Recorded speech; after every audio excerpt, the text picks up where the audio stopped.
میاں صاحب کو نکالنے کے حوالے سے بہت سے معاملات ابھی پس پردہ ہیں۔ اصل میں میاں صاحب کے معاملات جنرل راحیل شریف سے ہی خراب ہو گئے تھے، حالانکہ جنرل راحیل شریف کا تقرر بہت سوچ سمجھ کر کیا گیا تھا۔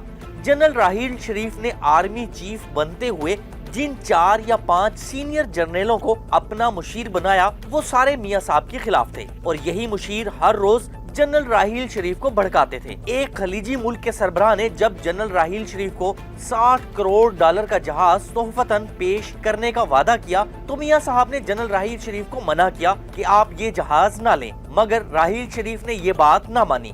وزیر اعظم نے اپنے سیکرٹری سے اس حوالے سے باقاعدہ خط لکھوایا، مگر جنرل راحیل شریف نے یہ جہاز منگوا لیا۔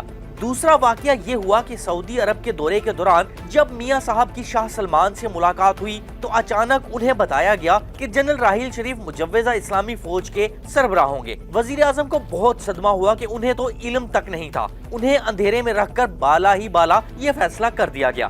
صورتحال کچھ ایسی تھی کہ میاں صاحب کو فوراً ہاں کرنا پڑ گئی، نہ انہیں سوچنے کا وقت ملا اور نہ مشورے کا۔ تیسرا واقعہ یہ ہوا کہ سعودی وزیر دفاع سے پاکستانی وفد کی ملاقات طے تھی۔ وزیر اعظم اور وزیر دفاع خواجہ آصف کو بتائے بغیر بلکہ ان سے چھپا کر جنرل راحیل شریف کو وفد کا سربراہ بنا دیا گیا۔ وزیر اعظم کو پتا چلا تو انہوں نے خواجہ آصف کو کہا کہ نہیں، آپ وفد کی سربراہی کریں گے، اور پھر ایسا ہی ہوا۔ آخری تنازع جنرل راحیل شریف کی مدت ملازمت میں توسیع کا تھا۔ جنرل راحیل شریف نے کئی پیغام رساں بھیجے مگر میاں صاحب توسیع پر نہ مانے، حالانکہ انہیں یہ بھی پیغام دیا گیا کہ پاناما کا معاملہ حل ہو جائے گا اگر آپ نے توسیع دے دی تو۔ میاں صاحب توسیع پر نہ مانے اور جنرل باجوہ کو لے آئے۔